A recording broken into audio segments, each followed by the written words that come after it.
Hello, welcome back. और आज हम बात करेंगे स्ट्रैटिफिकेशन के दूसरे स्ट्रैटिफिकेशन के ही बारे में आगे, जिसमें अलग एक इम्पॉर्टेंट कंसेप्ट है इनइक्वालिटी, इक्वालिटी और हायरार्की। आगे बढ़ने से पहले लाइक करिए, सब्सक्राइब करिए और कमेंट करिए। तो इनइक्वालिटी, इक्वालिटी हमने पिछले वीडियो में देखा था कि इनइक्वालिटी होता कैसे और इनइक्वालिटी का बेसिस क्या है। नेचुरल डिफरेंसेस होना, सोसाइटी का उस पर अच्छे बुरे के रूप में वैल्यू अटैच करना, जिसे हम इवैल्यूएशन कहते हैं, और इस बेसिस पे फिर एक इनइक्वालिटी क्रिएट होता है। अब इसी के बारे में अलग अलग थिंकर्स अलग अलग बात कहते हैं, जिसमें हम देखते हैं एक इम्पॉर्टेंट थिंकर हैं डी बर्मन। वो क्या कहते हैं कि इनइक्वालिटी या सोशल इवैल्यूएशन क्या चीज़ का रिजल्ट है। ये रिजल्ट है कि व्यक्ति अपने आप को किस सोशल ग्रुप के साथ जोड़ता है और उस सोशल ग्रुप को सोसाइटी कैसे देखती है। जिसे वो लिखते हैं it depends is a result of association of individuals to different social groups which are evaluated differently by the society. Same चीज़ है कि वो उनका कहना है कि आप अपने आप को किस, फॉर एग्ज़ाम्पल एक मिडिल क्लास का आदमी, एक मान लीजिए नीचे, आज के मॉडर्न सोसाइटी में जो नीचे क्लास का आदमी है वो आप वैसे ही लोगों के साथ उठेगा बैठेगा तो उसको सोसाइटी उसी स्टेटा में डालेगी। ठीक है, तो यहाँ ये एसोसिएशन का बात करते हैं, एसोसिएशन टू सोशल ग्रुप्स, बस ये याद ध्यान रखने वाला चीज़ है। उसके बाद एक अलग थिंकर आते हैं पियरे बॉर्डियू। पियरे बॉर्डियू क्या कहते हैं कि इनइक्वालिटी और स्ट्रैटिफिकेशन, इनइक्वालिटी उसके बाद एज अ रिजल्ट स्ट्रैटिफिकेशन, ये सारा चीज़ डिपेंड करता है कि एक व्यक्ति के पास क्या सोशल रिसोर्सेस हैं। वो सोशल रिसोर्सेस की बात करते हैं कि 4 तरह के सोशल रिसोर्सेस होते हैं। अब जिसके पास जो सोशल रिसोर्स हैं या नहीं है, इस पर डिपेंड करता है कि वो किस स्ट्रेटा में आएगा और कितना वो किस इक्वालिटी इनइक्वालिटी का के सब्जेक्ट में आएगा। और वो 4 तरह के सोशल रिसोर्स की बात करते हैं। इकोनॉमिक कैपिटल, जिसमें आ गया आपका वेल्थ, आपका एसेट और आपका income. Cultural capital, education qualification और स्टेटस, मतलब कुछ कंजप्शन करने की सोसाइटी में खरीदने का काबिलियत, कुछ खरीदने का काबिलियत। सोशल कैपिटल में आ गया आपके नेटवर्क्स और आपके सोशल एसोसिएशन। और सिंबॉलिक कैपिटल में आ गया आप किन लोगों के साथ उठते बैठते हैं। सिंबॉलिक कैपिटल में आ गया आपका रेपुटेशन, सोसाइटी में आपकी इज्जत कितनी है और लोग आपको कैसे देखते हैं। और इसमें वो ये भी एक और चीज़ कहते हैं कि these forms of social capital overlap और can be converted one into the other. मतलब अगर इन चारों में से कई बार होता है कि एक व्यक्ति के पास कोई एक कैपिटल भी आ जाए तो वो उसकी मदद से दूसरा कैपिटल हासिल कर पाता है। बहुत नॉर्मल सा चीज़ है। एक व्यक्ति जिसके पास इकोनॉमिक कैपिटल है, पैसा अच्छा है, वो उसके बल पे अच्छा एजुकेशन पा लेता है, जो कि एक कल्चरल कैपिटल है। अच्छा पैसा रहेगा तो आप वैसे ही लोगों के साथ उठिएगा बैठिएगा, सोशल कैपिटल आ गया, और उसके कारण आपका स्टेटस भी आ जाता है सोसाइटी में, तो सिंबॉलिक कैपिटल। तो ये चारों चीज़ जुड़ा हुआ है। उनका मानना और सही भी है कि एक व्यक्ति के पास एक चीज़ आता है तो फिर दूसरा चीज़ भी आ जाता है। ठीक है, इसके बाद कहा जा रहा है कि ये कोई नया कंसेप्ट नहीं है इक्वालिटी इनइक्वालिटी का, ये बहुत पहले भी था और इसे बहुत पहले भी बड़े बड़े थिंकर्स ने इसके बारे में बात किया था। जैसे कि हम देखते हैं रूसो ने बात किया था 2 तरह के इनइक्वालिटी के बारे में।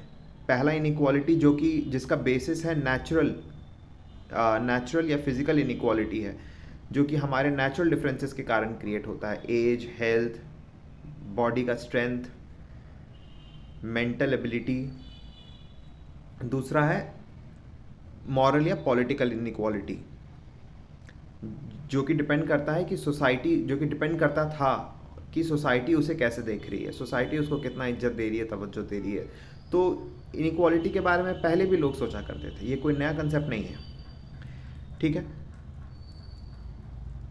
अब वैसे ही दूसरा एक थिंकर हैं हार्लम्बस एंड हार्बॉन। वो बात करते हैं दो तरह की इनइक्वालिटी के बारे में, inequality of power and inequality of material wellbeing. बस अलग अलग क्लासिफिकेशन है। फिर हम देखते हैं कि यहाँ ये कहा जा रहा है, सेम डेफिनेशन रिवाइज हो रहा है कि इनइक्वालिटी, जैसे हमने पिछले बार पढ़ा था, स्ट्रैटिफिकेशन है क्या? इनइक्वालिटीज़ को आप रैंक में अरेंज कर दीजिए, स्ट्रैटिफिकेशन क्रिएट हो जाता है। यही चीज़ कहा जा रहा है, inequalities take the form of stratification in the society when they are present in different hierarchical patterns. Inequalities है, रैंकिंग होगा, स्ट्रैटिफिकेशन क्रिएट होगा। हमने क्या क्या देखा? हमने देखा J.D. बर्मन का सोच, हमने देखा पियरे बॉर्डियू जो कि सोशल कैपिटल के बारे में बात करते हैं और बताते हैं कि कैसे एक के मदद से व्यक्ति दूसरा भी हासिल कर सकता है। हमने बताया कि कैसे एंशिएंट टाइम में रूसो भी इनके बारे में बात किया करते थे, नेचुरल इनइक्वालिटी और पॉलिटिकल इनइक्वालिटी के बारे में। हार्लम्बस हार्बॉन भी बात करते हैं inequality of power and inequality of material wellbeing के बारे में। अब मार्क्सिस्ट क्या बात करेंगे? इनइक्वालिटी है सोसाइटी में क्योंकि इसका बेस है अलग अलग लोग, डिफरेंट लोगों का अलग अलग फोर्सेस ऑफ प्रोडक्शन पे कंट्रोल होना। जिसका ज़्यादा कंट्रोल है वो ज़्यादा पावरफुल है, वो ज़्यादा स्टेटा में हाई है। फंक्शनलिस्ट क्या बात करेंगे? फंक्शनलिस्ट यही बोलेंगे कि इनइक्वालिटीज़ होना ही है, हर सोसाइटी में है और ये अच्छा है सोसाइटी के लिए, सोसाइटी के लिए फंक्शन परफॉर्म कर रहा है। इसके कारण डिवीजन ऑफ लेबर होगा, जो ज़्यादा अच्छा सोसाइटी के लिए कंट्रीब्यूट करेगा वो सोसाइटी में ऊपर रहेगा, उसको होना भी चाहिए क्योंकि तभी लोग मेहनत करके ऊपर जाएंगे, और जो नहीं करेगा वो नीचे रहेगा। और इसी कारण लोगों में इंटरडिपेंडेंसी रहता है और ये फंक्शनल होता है, ज़रूरी है। अब यहाँ एक अलग थिंकर है जो कि है विल्सन और Pickett. Yes, Wilson and Pickett. ये थोड़ा अलग सोच देते हैं। ये कॉन्ट्रडिक्ट करते हैं फंक्शनिस्ट को। ये बोलते हैं नहीं ये आप क्या बोल रहे हो, आप एग्जाम्पल ले लो। मान लीजिए दो लोग हैं, सेम मेरिट है, एक व्यक्ति के पास सोशल कैपिटल होने के कारण, जो कि पियरे बॉर्डियू ने बताया, मान लीजिए उसके पास अच्छे नेटवर्क्स होने के कारण उसका किसी अच्छे जगह कंपनी में अच्छा जॉब लग जाता है, अच्छे पायदान पे पहुंच जाता है, दूसरा नहीं होता है। सेम कैपेबिलिटी, टेंशन प्रोड्यूस होगा, जेलेसी क्रिएट होगा, मिसट्रस्ट पैदा होगा, सोसाइटी के जो अरेंजमेंट्स है उससे सोसाइटी से भरोसा उठेगा कि मैंने भी तो सब कुछ वही किया, मुझे क्यों नहीं मिल रहा है।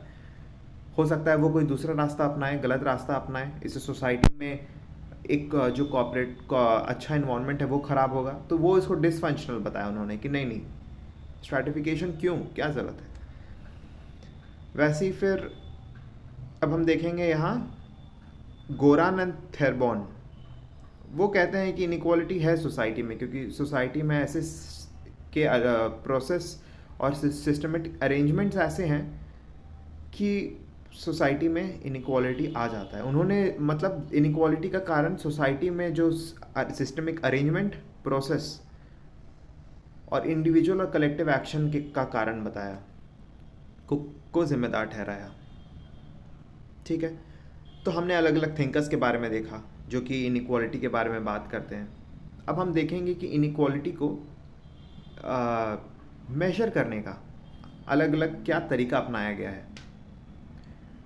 एक होता है गिनी कोफिशिएंट, हमने इकोनॉमिक्स में भी पढ़ा है गिनी कोफिशिएंट के बारे में, जो कि एक मेजर ऑफ इनइक्वालिटी है किसी सोसाइटी में। गिनी कोफिशिएंट, अलग अलग संस्थाएं हैं, अलग अलग ऑर्गेनाइजेशंस हैं जो कि इनइक्वालिटी पे रिपोर्ट जारी करती हैं, जैसे कि रिपोर्ट ऑफ ऑक्सफैम जहां हम यहाँ देख रहे हैं।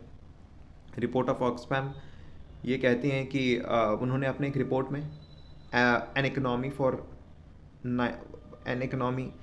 Title an economy for the 99%, जिसमें उन्होंने बताया कि जो रिचेस्ट 1% है उसके पास इंडिया का 58% ऑफ वेल्थ है। सही भी है, ठीक है। हमने देखा measures.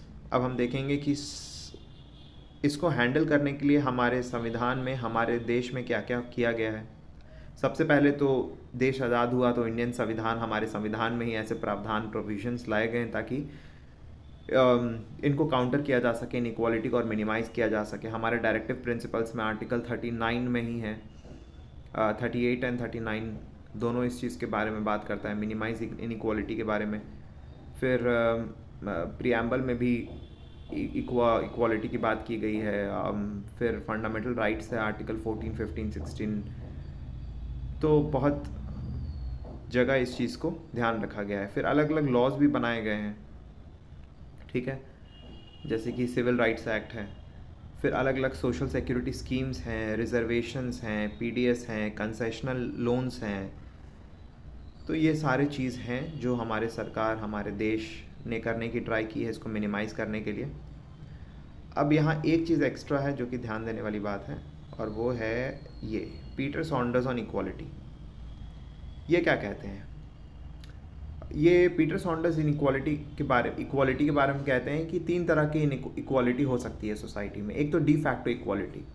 De facto equality, legal equality, सरकार ने संविधान में जैसे हमारे बोल दिया गया कि देश सबको इक्वल मानेगा, कोई भी कास्ट, सेक्स एंड ब्ला ब्ला के कारण अनइक्वल नहीं होगा। This is an equality given by provisions of constitution. दूसरा हो गया इक्वालिटी ऑफ अपॉर्चुनिटी, जो कि मेरिट के आधार पे है। सबको इक्वल अपॉर्चुनिटी मिल रहा है, जिसका ज़्यादा अच्छा मेरिट है, जिसके पास ज़्यादा मेरिट है वो ज़्यादा अचीव करेगा। और तीसरा हो गया equality of outcome, irrespective of what you are putting in, सबको इक्वल मिलेगा। तो 3 तरह की इक्वालिटी के बारे में बात की। और यहाँ उन्होंने ये भी बताया कि ये जो इक्वालिटी ऑफ अपॉर्चुनिटी है, actually it is contradictory to other two, क्योंकि अगर अगर सबको इक्वल अगर सबको इक्वल रखना है, डी फैक्टो इक्वालिटी रखना है, तब आपको मेरिट को वहाँ, आप मेरिट नहीं वहाँ ये कर सकते हो, ठीक है। और इक्वालिटी ऑफ आउटकम, अगर जो ज़्यादा मेहनत कर रहा है फिर भी अगर उसे सेम ही आउटपुट मिले तो वो मेहनत क्यों करेगा, तो वहाँ इक्वालिटी डिस्टॉर्ट होगा।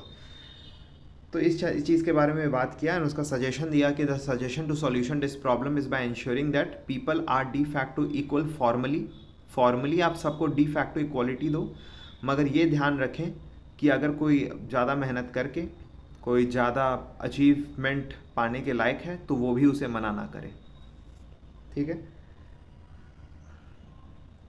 अब हम बात करेंगे हायरार्की के बारे में।